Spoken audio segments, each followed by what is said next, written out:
C'est dans l'espoir d'une prochaine édition encore plus attrayante que se sont éteints les lampions de la 3e édition du marché de l'artisanat le mardi 12 mars 2024 à Brazzaville. Ils étaient plus de 100 artisans qui ont pris d'assaut la cour de l'Agence nationale de l'artisanat ANA pour exposer et mettre en valeur leurs produits pendant plus d'une semaine. Il se dégage alors un satisfecit de la part de certains d'avoir fait des bons chiffres d'affaires. Tout a été bien, du premier jour jusqu'au dernier jour, disons le jour de l'ouverture jusqu'à aujourd'hui. Les ventes ont été bonnes.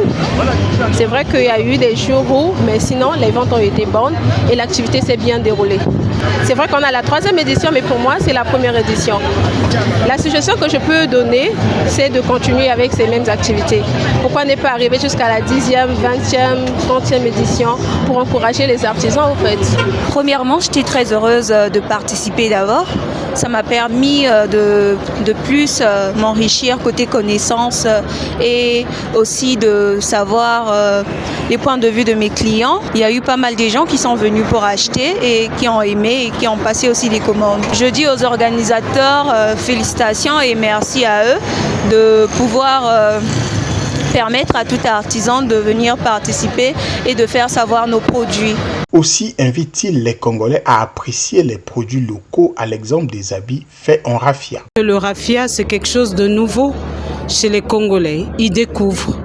C'est vrai que le raffia a toujours existé, mais les gens ne savent pas ce que c'est que le raffia. Et quand ils vous voient en tissu raffia, c'est forcément, vous venez de la Côte d'Ivoire, vous venez d'où? Ils ne comprennent pas que nous avons le raffia ici au Congo. Donc pour un premier temps, ce que nous faisons, c'est faire connaître le raffia au niveau du Congo. Je tiens à m'adresser tout d'abord à la jeunesse, parce que c'est un métier que les jeunes ne comprennent pas encore. Il nous reste combien de tisserands dans nos villages? C'est la question qu'il faut se poser. Donc nous venons un peu pour réveiller ce travail de tisserand, qui est un travail de longue haleine, certes, mais c'est un travail qui fait partie des métiers d'avenir. Et aujourd'hui, il nous suffit de former des jeunes pour que les jeunes deviennent indépendants, pour que les jeunes aient du travail. Donc, nous sommes en train de nous battre, c'est vraiment toucher la jeunesse. Beaucoup n'aiment pas ce métier-là. Et il y a eu même des phrases, ils m'ont eu même à me dire que toi, c'est parce que tu es avec eux.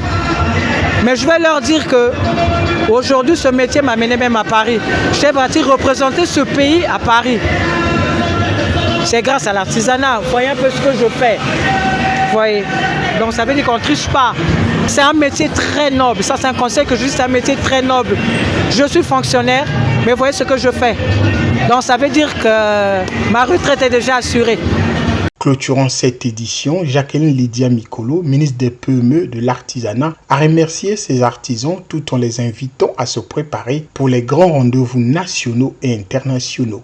Nous pouvons consommer congolais, que ce soit de l'alimentaire au vestimentaire, à la décoration, au cérémonial. Il y a tout pour que les Congolais trouvent chez eux ce qu'il faut. Je tenais déjà aussi à vous inviter. Ce n'est pas un adieu, c'est un au revoir.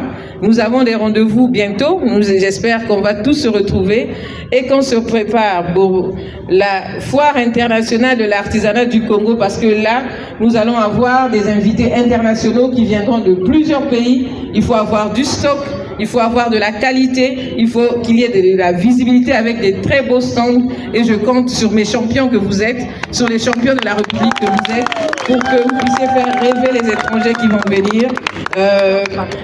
Et nous avons d'autres échéances au niveau international. Nous avons le Brésil qui pointe à l'horizon. Nous avons la foire de Paris qui pointe à l'horizon. Nous allons encore vous trouver d'autres occasions pour aller vous exprimer à l'étranger, comme sur le territoire national, que ce soit à Brazzaville, à Kinkala ou à Ouesso. Nous irons tous ensemble. Et je vous remercie encore une fois pour tout ce que vous faites pour les Congolais.